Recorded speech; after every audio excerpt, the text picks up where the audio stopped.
yang akan disampaikan oleh guru kita Kiai Haji Hamim Nuryadin. Sallu ala Sayyidina Muhammad.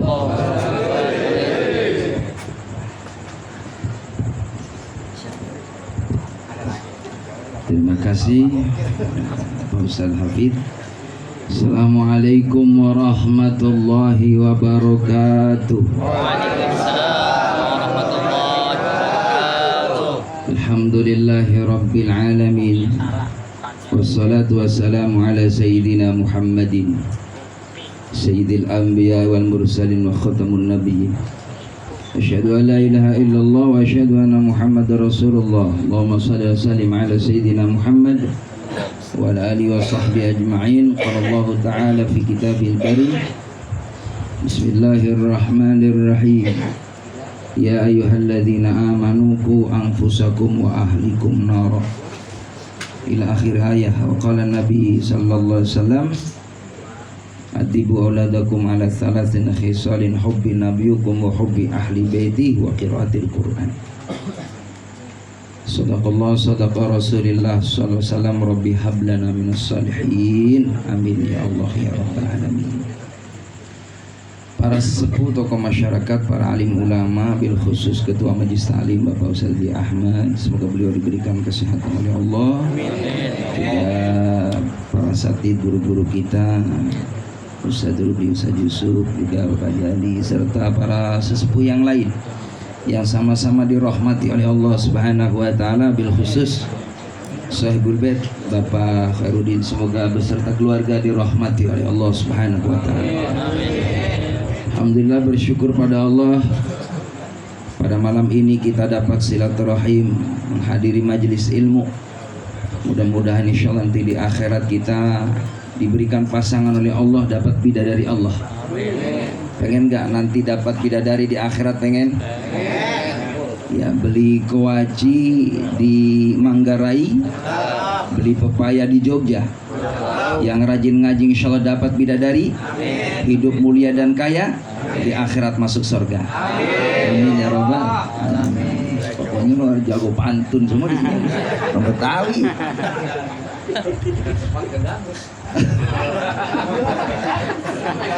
Bersyukur alhamdulillah Allah takdirkan kita dapat bersama-sama bertemu kembali, bermuajahah. Tidak ada pertemuan kita kecuali niatnya untuk ibadah, nyari ilmu.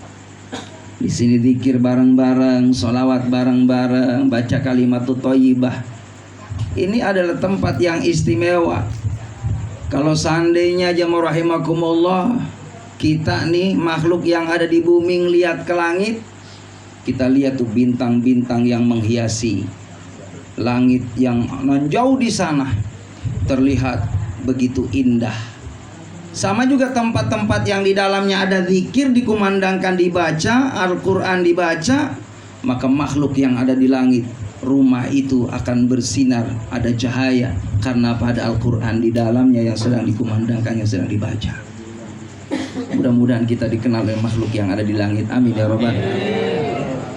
Allahumma sholli ala sayyidina Muhammad. Salawat dan salam semoga terlimpah curahkan keharibaan Nabi kita Muhammad sallallahu alaihi wasallam, yang alhamdulillah wasilah beliau kita sama-sama dikenalkan oleh Nabi Muhammad pentingnya ibadah. Karena orang kalau sudah ibadah, hidup ini berkah. Ya, lihat orang-orang yang, mohon maaf ya rahimakumullah, dunianya berlimpah ruah, tapi karena tidak dibingkai dengan ibadah, maka hidupnya tidak terarah. Mereka cari ketenangan di tempat hiburan, di tempat kesenangan, tapi tidak dia temui untuk mencapai ketenangan jiwa. Karena sesungguhnya ketenangan jiwa itu ada di kalbu, ada di hati, dan hati ini ada pada milik Allah Subhanahu wa taala, pada genggaman Allah, pada kuasa Allah Subhanahu wa taala. Ya muqallibal qulub tsabbit qalbi ala dinik. Wahai Allah yang membolak-balikan hati, tetapkan hatiku dalam agama Engkau. Maka orang yang tenang jiwanya adalah orang yang mengamalkan agama Allah Subhanahu wa taala. Bisa kita rasakan di saat kita sedang sholat, tenang jiwa kita. Di saat kita tilawah Al-Quran, tenang jiwa kita. Di saat kita sedang tahlil, berzikir, menyebut asma Allah, tenang jiwa kita. Ini bukti bahwa ada rahmat dari Allah Subhanahu wa taala. Ini bukti bahwa tempat ini dipenuhi berkah dari Allah. Ini bukti bahwa tempat ini orang yang membaca kalimat thayyibahnya mendapatkan ampunan dari Allah Subhanahu wa taala, dan mudah-mudahan mendapatkan kemuliaan dari Allah Subhanahu wa taala dunia dan akhirat. Hadirin jamaah yang dimuliakan oleh Allah, sahibul bait, minta doa restu dari kita semua. Alhamdulillah, Ananda Muhammad Fathan Al-Fajri akan khitan. Semoga kelak nanti ketika di khitan diberikan kemudahan dan cepat diberikan kesembuhan sehingga bisa beraktivitas kembali. Amin ya rabbal. Hadirin jamaah yang dimuliakan oleh Allah Subhanahu wa taala, sesungguhnya kita umat Nabi Muhammad ini diberikan oleh Allah keistimewaan bagaimana nabinya ini beda tugasnya dengan nabi dan rasul dahulu.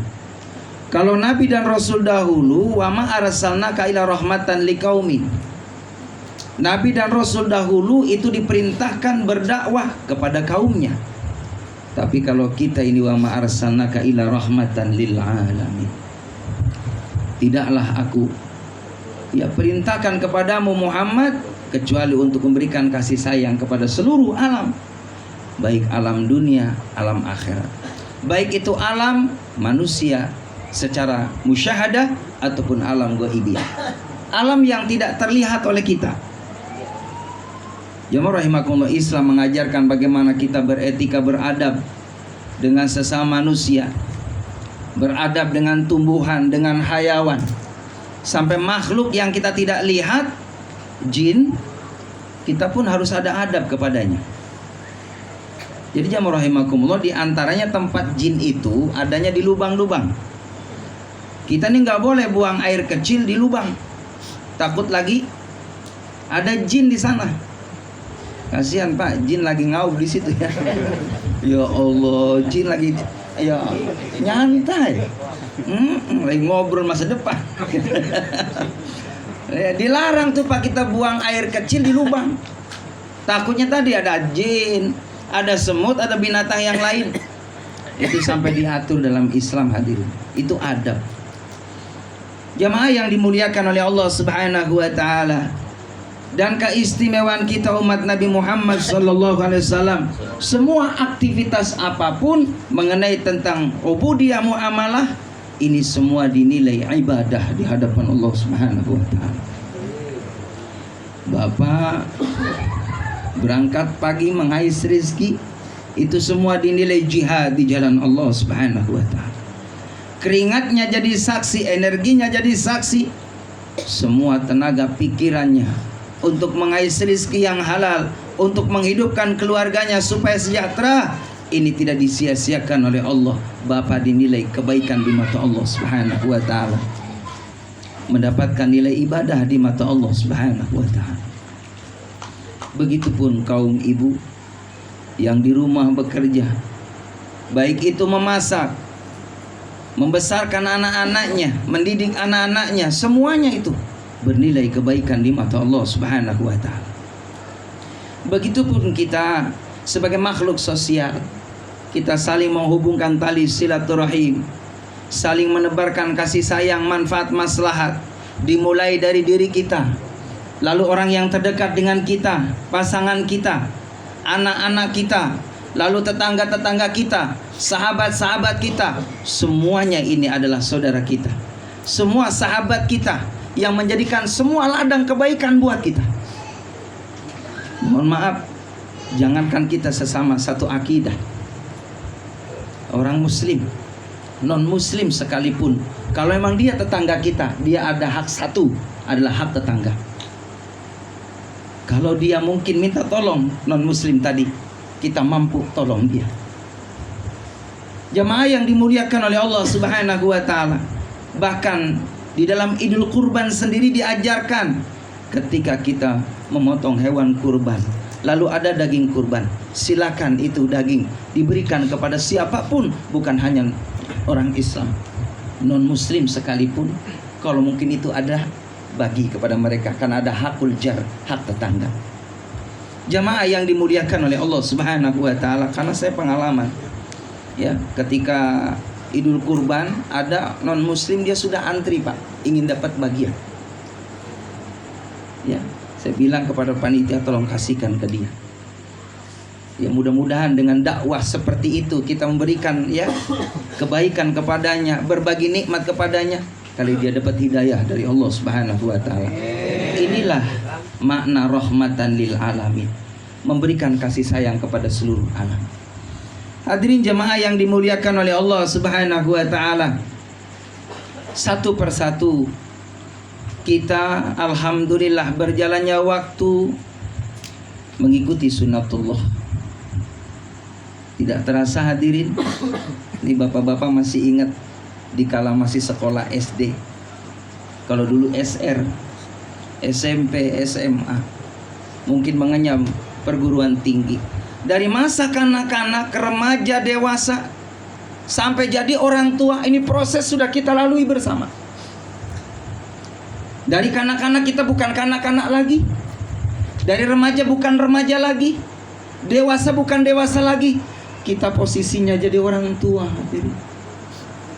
Kadang-kala kita ngarepin orang tua ke anak-anak biar jadi orang baik, sementara kita orang tuanya tidak menjadikan contoh buat anak-anak kita jadi orang tua yang baik. Ngomong kadang-kala asal jeplak. Mulai sekarang omongan udah mulai ditata. Sekesel apapun, semarah apapun, iringi doa yang baik buat anak cucu kita, karena ucapan kita orang tua ini jadi doa buat mereka. Maka hadirin jamaah yang dimuliakan oleh Allah, Imam Sudes waktu kecilnya aktif. Lalu ada tamu di rumahnya orang tua Imam Sudes. Lalu Imam Sudes subhanallah, dia lari-lari di depan, minuman daripada suguhan buat tamu itu tumpah Pak gelasnya. Maka ibunya tadi bilang, nggak kesel Pak, nggak ngomelin, nggak nyubit, nggak marahin anaknya, tapi berdoa, ya Allah nak, mudah-mudahan kamu kelak besar nanti jadi imam Masjidil Haram. Jadi gitu Pak, kalau marah iringi doa. Emang situ mah calon camat, calon gubernur, jangan calon tukang cendol, jangan Pak. Yang tinggi harapan cita-cita kita ke anak-anak kita. Karena tidak sedikit cerita, boleh jadi orang tuanya awam, tapi anaknya subhanallah bisa mengangkat keluarga besarnya. Bisa jadi ulama, tidak menutup kemungkinan menjadi orang yang subhanallah luar biasa, punya bisnis yang besar, penghasilan yang luar biasa, jutawan, hartawan, konglomerat. Bisa jadi dari orang tua yang sederhana, yang biasa-biasa saja, dari ketulusan yang setiap malam Jumat dalam hatinya terbesit, ya Allah, muliakan anak cucuku, jangan sampai ada yang susah, ya Allah, kayakan mereka, ya Allah. Bisa jadi doa yang setiap malam Jumat kita panjatkan, lalu diijabahnya 10 tahun yang akan datang. Jadi jangan pernah kecil hati hadirin, ya, minta sama Allah. Berhubung termos nasi udah ada hadirin, udah mulai pada ribut. Iya, jadi jangan lama-lama, ini isyarat. Baik, jadi ceramah nggak usah lama-lama Pak. Yang penting intinya tadi jelas, orang tua ini kewajibannya, kalau sudah siap anaknya mau dikhitan, nanti berjalannya waktu anak kita sudah siap, sudah punya kenalan, sudah siap ada pasangan, nikahkan anak kita. Setiap niat baik tidak menutup kemungkinan rezekinya sudah disiapkan oleh Allah Subhanahu wa taala. Jangan takut mengenai tentang rezeki, yakin ada jaminan dari Allah Subhanahu wa taala. Itu saja yang dapat saya sampaikan. Terima kasih. Mohon maaf lahir batin. Assalamualaikum warahmatullahi wabarakatuh.